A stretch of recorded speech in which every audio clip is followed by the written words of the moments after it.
me imagino. Bueno, pues muchas gracias por estar el día de hoy aquí. El día de hoy tenemos la presencia del doctor Eduardo Rodríguez Martínez, perdón. Él es ingeniero en electrónica, egresado de la UAM, obtuvo el grado de maestro en ciencias, en ingeniería de informática e inteligencia, y su doctorado lo hizo en la Universidad de Liverpool, en Reino Unido. Actualmente es profesor investigador de tiempo completo en el Departamento de Electrónica de la Universidad Autónoma Metropolitana, Unidad Azcapotzalco. Funge como coordinador de estudios de posgrado en optimización. Ha dirigido 10 tesis de licenciatura, 3 de posgrado, cuenta con 11 publicaciones en revistas arbitradas y sus líneas de investigación son aprendizaje de máquina, reconocimiento de patrones, análisis y visualización de datos y minería de datos. Y el día de hoy nos va a hablar de selección de modelo en aprendizaje de máquina. Muchas gracias a todos. Gracias. Buenas tardes. Antes que nada les voy a pedir una disculpa porque la presentación que traigo está así muy sencillita. Si alguien gusta más detalle, podemos poner otra presentación que sí está más completa con un montón de fórmulas y podemos ver esa otra presentación. Pero esta simplemente es para introducir el tema de forma muy ligera. Primero que nada, bueno, pues porque yo no soy matemático, yo soy ingeniero. Yo me topé con la optimización ya hasta que estaba haciendo mi tesis de doctorado. Antes de eso yo no sabía ni siquiera que existía la investigación de operaciones. Entonces, pues, ténganme un poquito de paciencia con eso. ¿Qué es selección de modelo? La primera vez que a mí me hablaron de que iba a trabajar en selección de modelo, pues yo me imaginé primero la primera imagen. Dije, pues voy a seleccionar modelos y ya la hice, ¿no? Pero después dije, no, creo que eso no va por ahí. Y dije, bueno, a ver, a lo mejor, pues como acá están los ingleses y les gusta mucho la cerveza, pues a lo mejor están hablando del tercer modelo que está ahí. Pero no, tampoco. Y ya después me puse a pensar más y pues salió esto de los patrones, ¿no? Y como dice la definición que está ahí, un modelo es un objeto que se reproduce imitándolo, ¿no? Entonces, pues ahí tenemos el modelo del kilo, del metro y demás. Y entonces más o menos ya por ahí me estaba acercando a lo que realmente querían que yo hiciera. Después, pues ya me acerqué a algo más definido y dije, bueno, si voy a trabajar en un doctorado, pues a lo mejor quieren que haga algo de matemáticas, ¿no? Y entonces me topé con esta otra definición de modelo. Un modelo es un esquema teórico en forma matemática de un sistema de una realidad compleja que se elabora para facilitar su comprensión y el estudio de su comportamiento, ¿no? Entonces, ya ahí con esta definición de modelo, pues ya salió la palabra matemáticas, ya salió que tenía que facilitar su comprensión y estudiarlo de alguna forma, ¿no? Y entonces, pues mi asesor me dijo, sí, vas a trabajar en selección de modelo, pero lo vas a hacer en el campo de aprendizaje de máquina, ¿no? Y pues tampoco yo sabía qué era aprendizaje de máquina. Y pues primero me tuve que poner a leer libros y saber qué era eso del aprendizaje de máquina, que al final resultó que no iba a trabajar yo en todo el campo de aprendizaje de máquina, sino que me iba a concentrar en algo bien específico que es la tarea de clasificación, ¿no? Diseñar clasificadores de patrones. Y entonces, pues como vemos ahí, está un pequeño diagrama que no se alcanza a ver muy bien, de lo que consiste un sistema de reconocimiento de patrones. Tiene una entrada de datos, se preprocesan, se hace una extracción de características, un entrenamiento de algoritmos, un postprocesamiento y finalmente se toma una decisión, ¿no? Y de todo eso, en lo que yo iba a trabajar es en la parte central, en la parte de extracción de características y del algoritmo de inferencia, ¿no? Entonces, bueno, por ahí hay unas animaciones. Y ahí está. Y bueno, en la parte central de los algoritmos de inferencia, existen pues un montón de sabores, ¿no? Principalmente, ¿qué es la tarea que quieres hacer? ¿Quieres hacer clasificación? ¿Quieres hacer regresión? ¿Quieres hacer agrupamiento? ¿O quieres hacer simplemente una reducción de dimensiones? Para todas estas tres partes hay que entrenar el modelo. ¿A qué me refiero? Pues hay que, a partir de los datos observados, hacer ciertas inferencias y ya decir, pues este es mi modelo que me va a representar la tarea de clasificación, de regresión, de agrupamiento o de reducción de dimensiones. Y pues para eso ya hay caminos como que bien fijos, ¿no? Esta gráfica la saqué de una herramienta pues que se utiliza en el campo de clasificación de patrones, que se llama scikit-learn, y ahí te dice, pues como receta de cocina, si tú tienes estos datos y, por ejemplo, el número de datos es mayor de 50 y tienes las etiquetas o la categoría a las que pertenecen cada uno de esos datos, entonces puedes hacer clasificación, o puedes hacer regresión, o puedes hacer agrupamiento, o puedes hacer reducción de dimensiones, ¿no?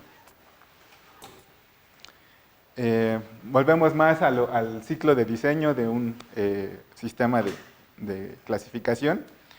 Y bueno, ahí dice, bueno, primero tienes que recolectar datos. Ya que tienes tus datos, los cuales quieres clasificar, vas a seleccionar de esos datos lo que es más representativo de ellos, ¿no? Porque tú puedes reunir datos que tengan 1.000.000 de componentes.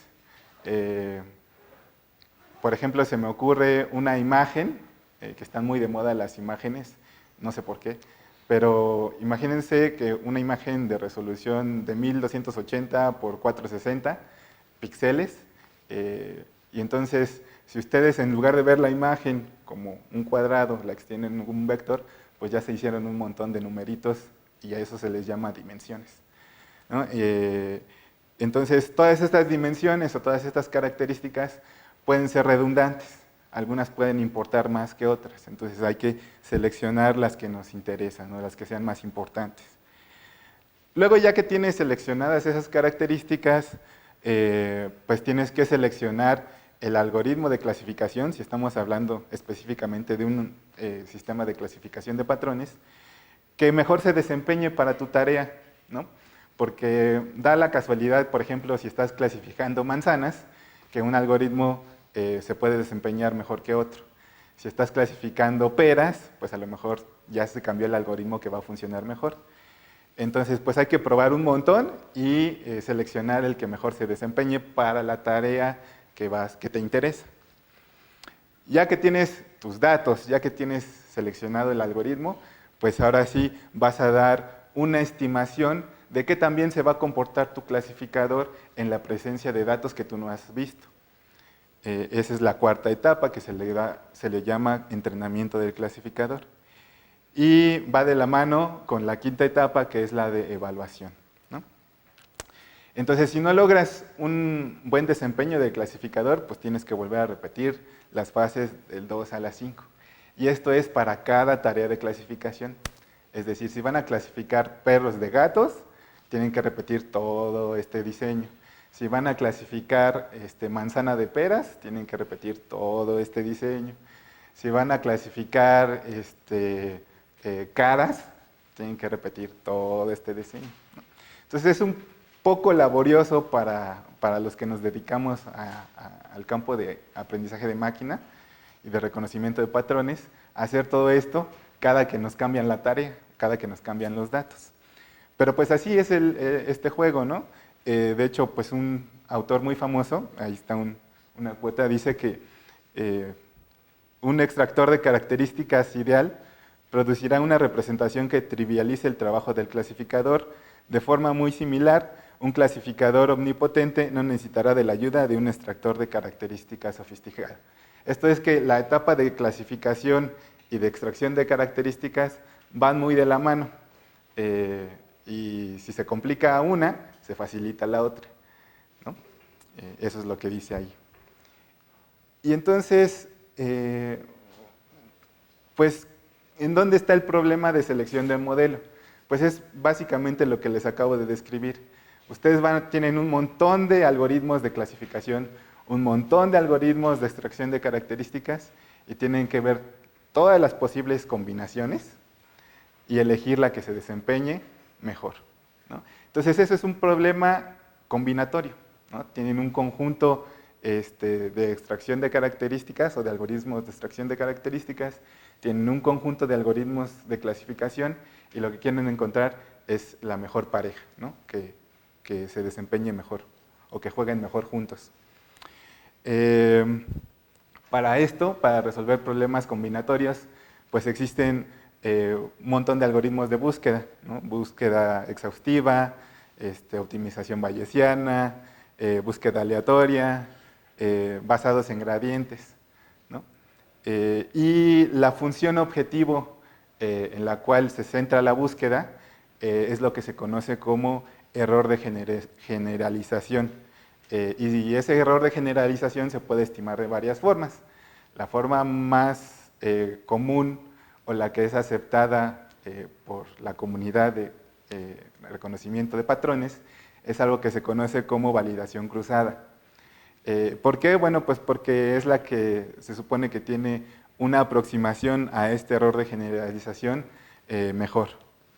Y entonces, pues para describirles un poquito en lo que consiste la validación cruzada, pues tenemos este diagrama. Imagínense que ustedes tienen un conjunto de datos, que es el que está hasta arriba, ¿no? Luego, ustedes quieren calcular la validación cruzada. Entonces, lo que van a hacer es partirlo.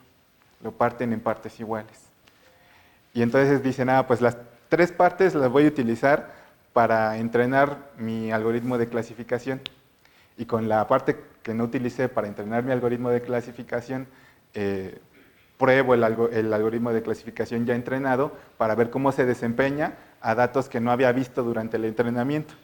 Y entonces así lo voy haciendo para cada una de las partes. Dejo una afuera y las restantes las utilizo para el entrenamiento, ¿no? Y esto nos va a dar una medida estadística más aproximada al error de generalización, ¿no?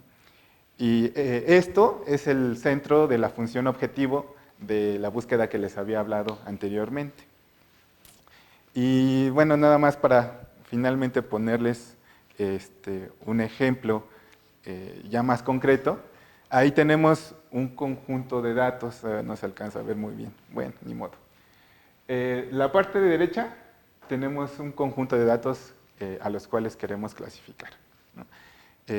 La parte de arriba es un conjunto de datos diferente al de la parte del medio y un conjunto de datos diferente al de la parte de abajo. Están distribuidos de forma diferente, aunque tienen en común que nada más hay 2 clases, los puntitos en rojo y los puntitos en azul. Eso quiere decir que nada más tengo 2 clases. Los puntitos en rojo pertenecen a una clase y los puntitos en azul pertenecen a otra. Y lo que yo quiero encontrar es un algoritmo de clasificación que me pueda partir el espacio en el que están esos puntitos, de forma que de un lado me deje los puntitos en azul y del otro lado los puntitos en rojo.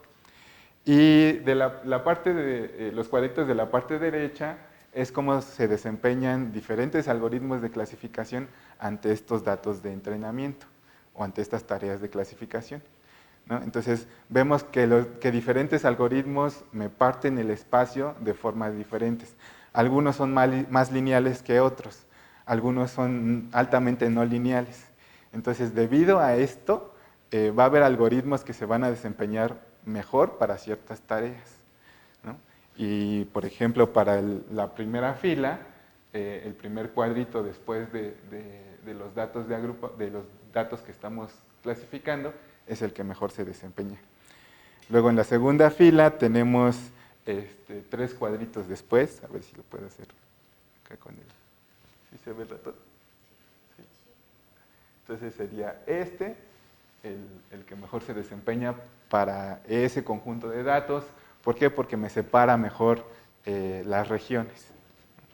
Y luego por último, tenemos para el tercer conjunto de datos, es ese algoritmo que mejor se desempeña, ¿no? De todos los que están ahí, es el que mejor se desempeña para ese conjunto de datos, ¿no?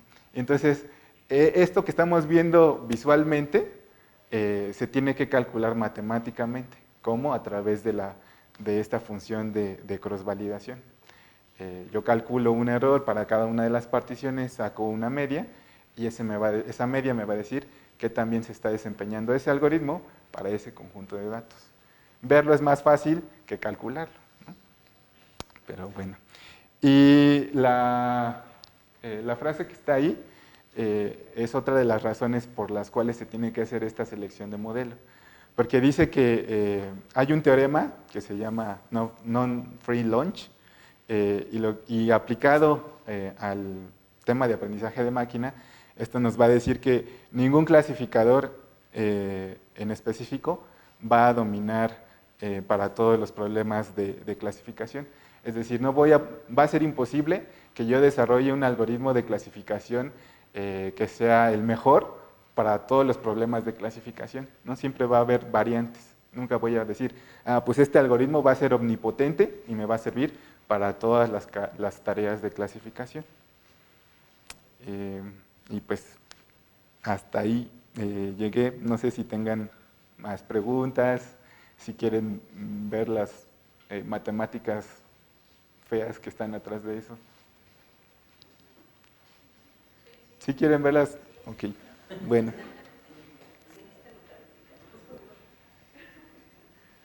Entonces, a ver si no se tarda mucho en abrir esto. Ya la abrí. Ok, entonces...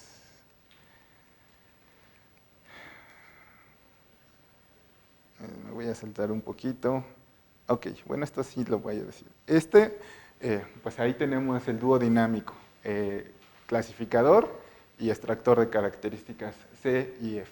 Entonces lo que yo traté de hacer es encontrar esa pareja ideal que me va a funcionar para todas las situaciones, ¿no? Aunque ya sé que no existe ni un algoritmo de clasificación que pueda funcionar para todas las tareas, y tampoco existe un algoritmo de extracción de características que me sirva para todas las tareas, pero sí va a haber una pareja de estos dos que en conjunto se va a desempeñar bien. Y haciendo un símil con la realidad, pues nos podemos ver, imagínense al principio de su día, ustedes tienen que elegir qué es lo que se van a poner para ese día, ¿no? Entonces ven su armario y tienen un montón de ropa y dicen, chin, ¿qué me voy a poner? ¿No? Entonces, ¿de qué va a depender eso? Pues del clima de ese día, de las condiciones de trabajo, ¿no? No se van a poner un traje para ir a una obra, ¿no? Y no se van a poner un casco si van a trabajar en una oficina, ¿no? Y pues, ¿qué va a pasar? Si toman la decisión equivocada, pues se van a ver en situaciones incómodas, ¿no? Entonces, como les comentaba, pues para poder hacer esta búsqueda de esta pareja ideal, existen un montón de algoritmos de búsqueda. Como es un problema combinatorio y como lo que yo quería es encontrar esta pareja ideal, lo primero que se me ocurrió fue tratarlo como tal, es decir, tengo un conjunto discreto y voy a elegir uno de cada uno de estos conjuntos. Entonces, la búsqueda se hacía en una cosa como lo que está aquí, ¿no? Imagínense un espacio de búsqueda en n dimensiones y empezaban a buscar por todos lados, pero aún así la búsqueda era discreta. ¿Qué pasaba? Bueno, que lo que me topé es que si encontraba esta pareja que se desempeñaba bien, pero pues siempre iba a haber gente que decía, ¿pero qué te crees? Yo encontré este algoritmo de clasificación que combinado con el mismo extractor de características que estás usando, se desempeña mucho mejor que lo que tú ya me diste. Y pues sí, ¿no? Porque yo partía de un conjunto discreto, ¿no? De decir, pues todos los algoritmos de clasificación actuales son estos. Los algoritmos de extracción de características actuales son estos. Pues ¿qué iba a encontrar? Pues nada nuevo. Pero como yo sí quería encontrar algo nuevo, si no, no me doctoraba, entonces dije, bueno, vamos a explorar qué pasa con los algoritmos bioinspirados. Entonces, por ahí más o menos dije, si estoy haciendo una búsqueda discreta, ¿no? Y solamente me estoy moviendo en un espacio discreto, pues va a haber espacios los cuales me estoy saltando, ¿no? Imagínense que lo que hago es saltar de banca en banca y solamente ahí pruebo que también me estoy desempeñando. Pero va a haber espacios entre las bancas que en esa búsqueda discreta no estoy considerando. Entonces dije, bueno, a ver si los algoritmos bioinspirados me pueden ayudar. ¿Y cómo me van a ayudar? Pues si ya tengo los algoritmos de clasificación y los algoritmos de extracción de características fijos, ¿cómo le puedo hacer para que en alguno de los dos yo pueda crear algo nuevo? Y que lo intuya ese algoritmo de búsqueda. Entonces, ya no nada más voy a estar hablando de hacer la búsqueda en un espacio discreto, sino ahora voy a crear algo nuevo y puedo hacer el símil de que voy a hacer una búsqueda en un espacio continuo. Y volvemos a lo mismo, el mismo símil de qué me voy a poner, ¿no? Y entonces yo sé que si por un lado encuentro un algoritmo de extracción de características muy débil, entonces voy a necesitar un algoritmo de clasificación muy fuerte. Pero si me voy del otro lado de la búsqueda, si encuentro un algoritmo de clasificación muy débil, pues voy a necesitar un algoritmo de extracción de características muy fuerte. Y entonces, ¿qué hice? Bueno, dije, me voy a olvidar de la parte de clasificación, porque al fin de cuentas yo puedo decir, voy a encontrar un algoritmo me voy a fijar el algoritmo de clasificación a que sea un algoritmo de clasificación muy simple, y me voy a centrar en la parte de extracción de características. Y ahí es donde voy a centrar mi búsqueda. ¿Por qué? Bueno, pues porque resulta que la mayoría de los extractores de características tienen esta forma, son proyecciones lineales. ¿De qué van a depender? Pues de la matriz de proyección. Si la matriz de proyección busca maximizar la varianza de los datos, entonces estoy hablando de una extracción de características que es PCA. Si la matriz de proyección busca maximizar la distancia entre las clases y hacer que las clases sean más compactas, entonces estoy hablando de extracción por discriminante de Fisher. Y si lo que yo quiero hacer es que las proyecciones sean lo más independientemente posibles, entonces estoy hablando de extracción de características mediante componentes independientes. Pero todos estos tienen esa forma, es una proyección. Y entonces, ¿qué dije? Bueno, si todos tienen la misma forma, lo único que necesito encontrar es una función que al maximizarla y combinada con el clasificador, que en este caso es un clasificador muy sencillo, que es un KNN, que lo único que hace es ver qué muestras están más cerca y a esas asigno la clase de la muestra desconocida. Entonces yo puedo encontrar una función y esa función yo la puedo crear con un algoritmo bioinspirado, en este caso con programación genética. Entonces lo que está ahí, la P, va a ser parte de mi función objetivo, ¿no? Es como voy a entrenar la parte de extracción de características. Estos son algunos índices que ya existen, que si tú sustituyes esos índices por esta función aquí, vas a encontrar diferentes extractores de características. Y entonces yo me basé en esos índices que ya existen para proponer el conjunto de terminales y de hojas en la programación genética. Y esto es lo que va a hacer el algoritmo de programación genética. Va a ser una búsqueda en el espacio de las funciones de extractores de características para encontrarme el mejor extractor de características. Y pues esa es la función objetivo que yo utilicé ya como tal en el algoritmo de programación genética. Tiene varios componentes. El primer componente es cómo vas a evaluar la extracción de características, ¿no? Entonces es ese cuadrito en amarillo. Ajá. lo que yo quiero encontrar es la matriz de proyección que me maximice esa función de extracción de características. Si maximizo la varianza, pues yo sé que voy a encontrar PCA. Si maximizo el análisis de discriminante de Fisher, yo sé que voy a encontrar FLD. Si maximizo la independencia entre las proyecciones, yo sé que voy a encontrar ICEA y así. Entonces, esas proyecciones van a depender mucho de la función que estoy maximizando.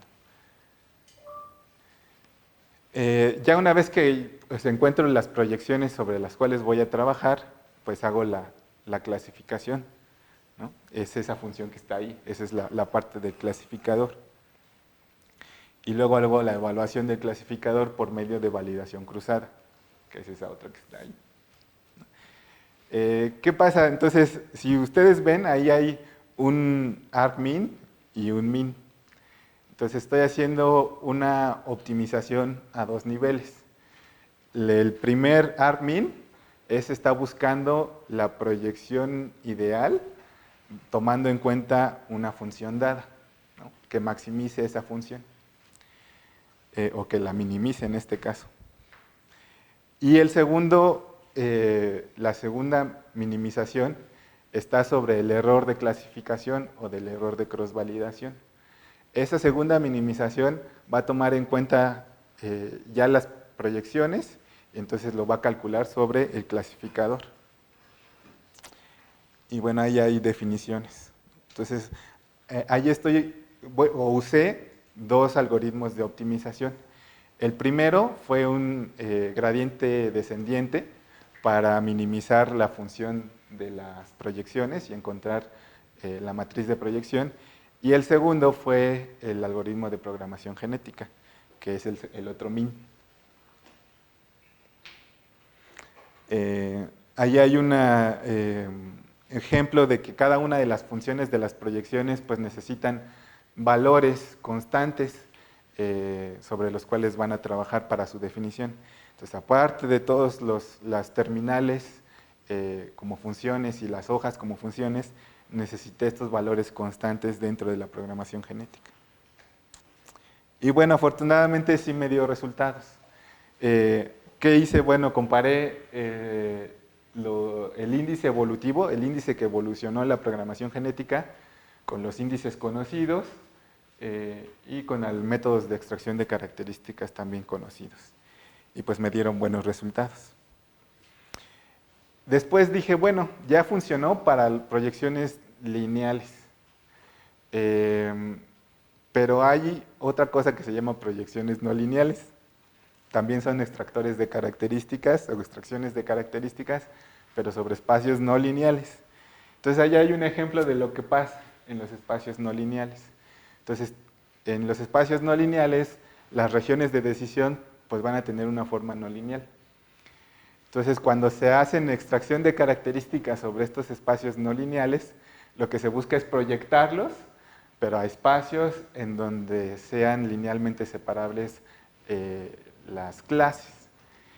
Esto se hace con algo que se conoce como truco del kernel, y te dice, bueno, si estás en un espacio de bajas dimensiones, donde tu región de separación es no lineal, las proyectas a un espacio altamente dimensional, en donde tú no conoces la función de proyección y lo único que vas a conocer va a ser cómo se hace el producto punto entre los vectores en el espacio de altas dimensiones. Y bueno, se hace la generalización también para extracciones de características no lineales, igual con la misma estructura. Tengo una parte que me evalúa el extractor de características para calcular la matriz de proyección. Tengo otro que evalúa el clasificador y finalmente el error de generalización del clasificador. Igual se siguen haciendo la búsqueda o una optimización a dos niveles, primero para encontrar la matriz de proyección y luego para encontrar la función que mejor juegue con el clasificador que elegí. Esto es un poquito de matemáticas para ver cómo se iban produciendo las proyecciones en la matriz de proyección. No voy a entrar mucho en detalle. y también funcionó, ¿no? No funcionó para todos los casos, pero sí para la mayoría, ¿no? Igual, lo que dice ahí EKPP es el índice evolutivo, o el extractor de características evolutivo, y se comparó contra varios métodos ya conocidos, ¿no? ¿Qué pasó después? Bueno, pues vino la parte en que ya había trabajado proyecciones lineales, proyecciones no lineales, pero en ese entonces había algo muy de moda que se llamaba extracción de características por embebido espectral. Y me dijeron, no, pues tienes que trabajar sobre eso, porque está muy de moda. Y bueno, pues ahí me tienen leyendo un montón de papers para saber qué era esto del embebido espectral y cómo trabajaba. Y resulta que lo que hace es, tienes un espacio original, que es el circulote de la derecha, y lo quieres proyectar a un nuevo espacio en donde tus vecinos sean de la misma clase tuya, es decir, sean tus amigos, y tus vecinos más lejanos sean de clases diferentes. Esto es enemigos, ¿no? Si los puedes considerar enemigos de otras clases, entonces los vamos a llamar así enemigos. Entonces buscas proyectar a un espacio que cumpla esas condiciones. ¿Para qué? Bueno, pues porque se supone que este tipo de espacios van a funcionar mejor con el clasificador que estaba yo utilizando, que yo supuse que era el más sencillo de programar. Y sí, resultó ser el más sencillo, pero tenía otras implicaciones. Entonces, estos métodos de extracción de características funcionan muy bien para el clasificador de vecinos cercanos. Y lo que ven ahí en el recuadrito es la función que se utiliza para poder calcular la proyección que me va a llevar a ese tipo de espacios, ¿no? Entonces, si ven nada más, es básicamente una función cuadrática. Y se resuelve a través de ¿cómo se llaman los lagrangianos? Multiplicadores de Lagrange. Entonces, a través de los multiplicadores de Lagrange, tú puedes resolver ese tipo de problemas de programación matemática. Y resulta que si tú cambias los pesos son... Ay, ¿dónde está?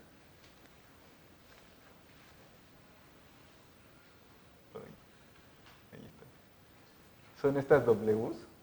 Entonces estas zetas, ¿sí?, van a ser las coordenadas proyectadas de cada uno de estos en el nuevo espacio.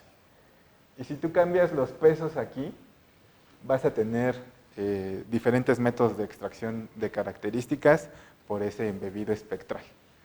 ¿Y cuáles son los pesos? Pues acá están las fórmulas para calcular esos pesos. Entonces, si tú utilizas la fórmula número 1 para calcular esos pesos, vas a obtener un método de embebido espectral. Si tú ocupas la fórmula número 2, obtienes otro método de embebido espectral. Y así, ¿no? Entonces, ¿qué pasa? Bueno, que yo puedo generalizar esos métodos de embebido espectral si yo encuentro la fórmula que me genere esos pesos para obtener las proyecciones que mejor trabajen en conjunto con el clasificador. Entonces, ahí están los métodos de embebido espectral que existían en ese entonces y cómo se caracterizan cada uno de ellos, ¿no? Y si ven, la mayoría está en función de ecuaciones que me caracterizan vecinos que están cerca de mí, que son de mi misma clase, a los cuales en el espacio proyectado yo me quiero acercar, y enemigos que son de diferentes clases y a los cuales los quiero alejar, ¿no? Es decir, les quiero hacer el fuchi. Y lo que yo propuse fue decir, bueno, si todos estos métodos están basados en esas ecuaciones, pues ¿por qué no evolucionar esas ecuaciones? ¿Por qué no evolucionar las ecuaciones para acercarme a mis amigos y evolucionar las ecuaciones para alejarme de mis enemigos? aquí hay un ejemplito muy simple. El conjunto de datos que se está tratando es ese que está ahí y las clases están en diferentes colores.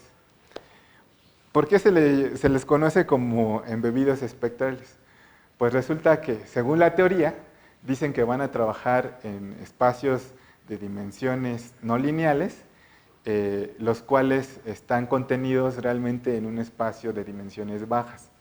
Traducido al español, imagínense que tienen el signo de dólar, que es ese que está ahí, en azul y rojo, y realmente el espacio en el que están cada uno de los puntitos es un espacio lineal, no es un espacio no lineal. Entonces, ahí está en 3 dimensiones, pero ustedes pueden tomar la raya del signo de pesos y trasladarla a un espacio de 2 dimensiones en lugar de 3. Pueden agarrar la S del signo de pesos, la estiran y la ponen en 2 dimensiones en lugar de 3.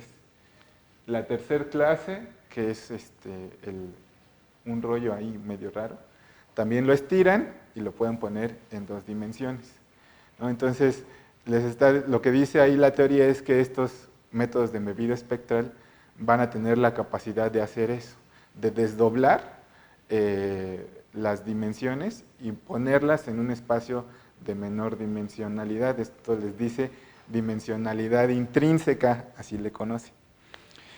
Entonces dije, bueno, voy a probar con ese conjunto de datos y voy a cambiar las ecuaciones que caracterizan cada una de las clases. Entonces dije, bueno, voy a caracterizar la clase que está en rojito con una ecuación, que es la primera. Voy a caracterizar la clase que está en azul con otra ecuación, que es la segunda. Y voy a caracterizar la clase que está en verde con otra ecuación, que es la tercera. Y cada una de esas las fui insertando en uno de los métodos de embebido espectral. Lo que se ve ahí en colorcitos son las matrices de distancia en el espacio proyectado. Entonces, por ejemplo, aquí, esta que está aquí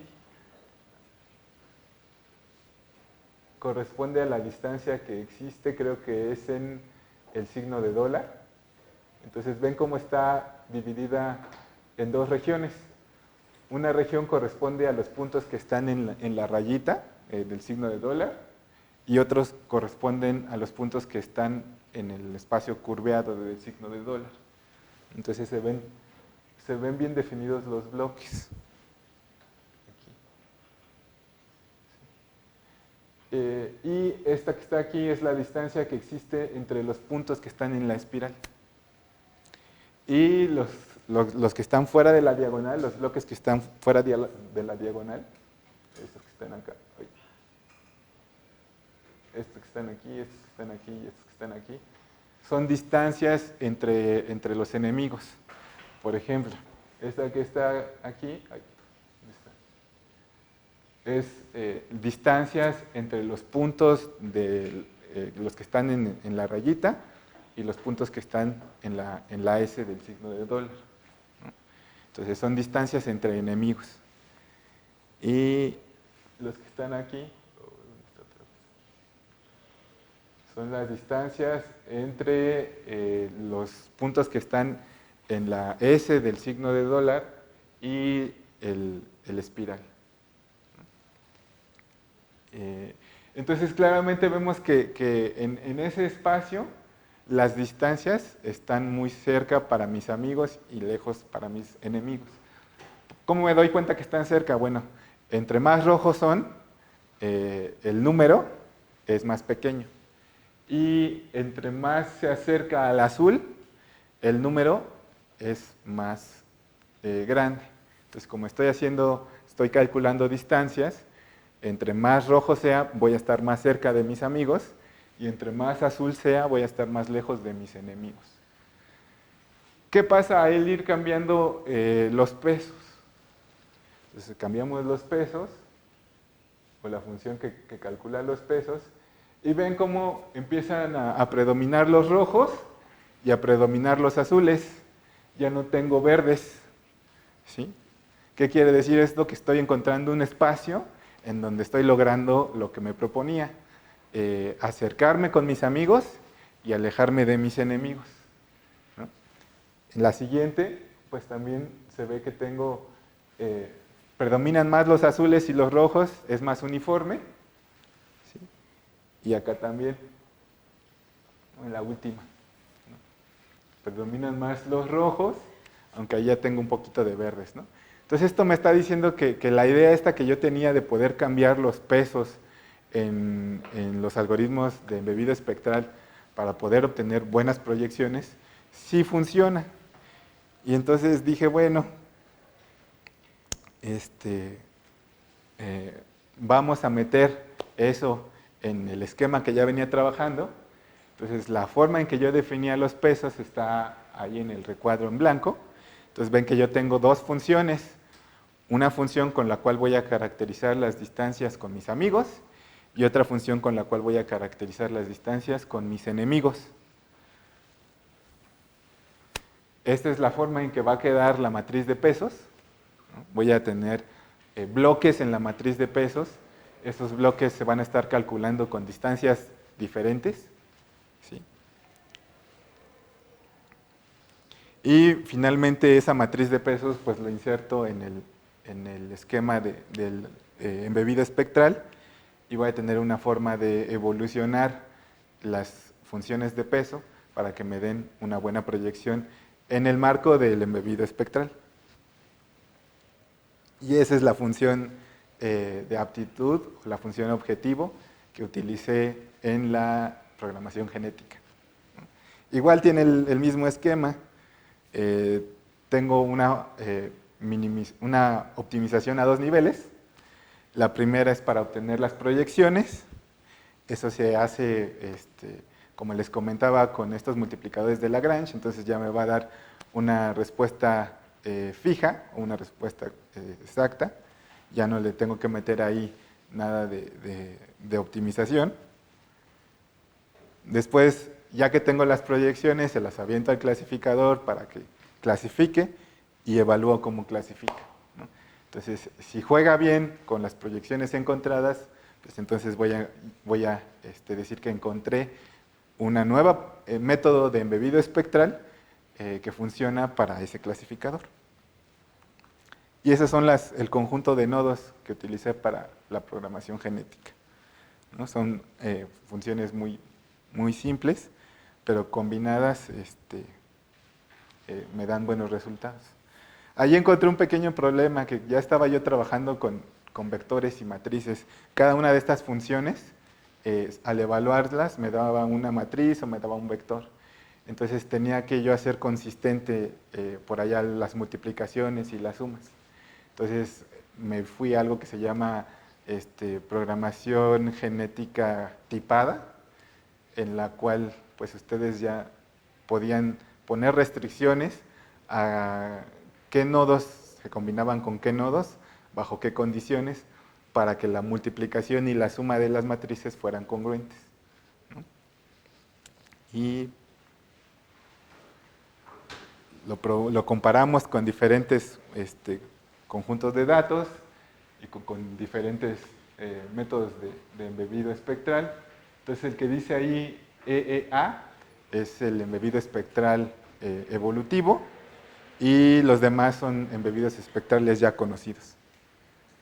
Sí. Otra vez, no se desempeñó bien para todos los casos, pero sí para la mayoría.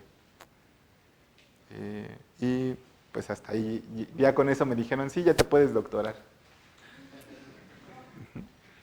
Entonces, pues no sé si tengan alguna pregunta.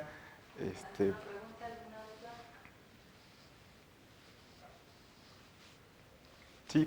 Es que me llamó mucho la atención en una de las diapositivas que estaba funcionando lo que llamabas conjunto de aprendizaje. Ajá. A ver si nos puedes más explicar, aunque sea como la notación, a qué se refiere. Ah, sí, aquí, ¿no? Acuérdense que al principio les expliqué que en esto del entrenamiento o el diseño de sistemas de clasificación, ustedes necesitaban recolectar datos. Ajá. Y esos datos es lo que allá aparece como una palmerita. esta de aquí, gamma. Ese van a ser mi conjunto de datos recolectados. Y entonces, de ese conjunto de datos recolectados, yo tengo que dividirlos en dos partes. Un conjunto de entrenamiento, con el cual se va a entrenar mi clasificador y mi método de extracción de características, y otro de prueba, con el cual voy a calcular el error que va a incurrir el clasificador con datos que nunca ha visto en el entrenamiento.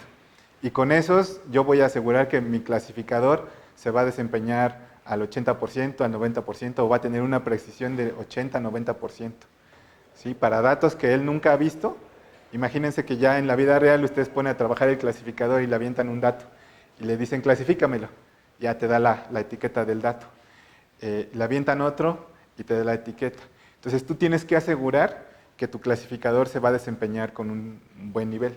Entonces ese conjunto de datos que yo separo del entrenamiento me va a servir para poder calcular esa cantidad, esa cifra. A eso le llamo conjunto de prueba. Y también se tiene que hacer porque es la forma en que se calcula el error de cross-validación. Acuérdense que cuando les decía cómo se calculaba el error de cross-validación, tenían los datos, se dividían en cuadritos y les decía, utilizo estos tres para entrenar el clasificador y este lo dejo para prueba. Luego, utilizo otros tres y el otro lo dejo para prueba y así me voy. Entonces, ese que dejo para prueba es el conjunto de prueba, que es el omega gorrito. Sí. ¿Alguna otra? ¿Calculaste la complejidad de tu método? O sea, ¿sabes cómo, de qué orden es respecto a las cantidades? Híjole, no lo calculé. Sí me lo pidieron alguna vez, pero me justifiqué diciendo la cantidad de iteraciones que tenía que hacer el algoritmo de programación genética para obtener el índice o la función de proyección. Entonces yo dije, bueno, mi método de programación genética necesita tantas generaciones para poder obtener un buen índice. Y con eso me justifiqué, pero nunca lo calculé estrictamente. Y ese es uno de los pendientes porque para poder hacer eso, no lo pude hacer yo en una computadora de escritorio, sino que le tuve que meter programación distribuida en un clúster que me prestaron y ahí lo aventé. Entonces sí es bastante alto, pero bueno, obtienes buenos resultados utilizando mucho músculo, ¿no? Y entonces el músculo que deberías de utilizar aquí, pues se lo dejas a la computadora y le dices, tú hazte bolas, y ya te da algo bueno. Pero la velocidad de eso también puede depender de los clasificadores iniciales. Exacto. Por eso me preocupaba mucho no utilizar un clasificador demasiado complejo. Dije, bueno, de todos los clasificadores que existen, ¿cuál es el más fácil de programar y el que necesita menor complejidad? Pues el de algoritmo de vecinos cercanos. Y ya. Entonces ahora sí le metías todo el músculo al extractor de características. Sí. ¿Alguna otra pregunta?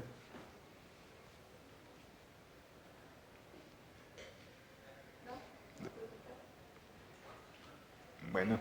Muchísimas gracias. Sí, de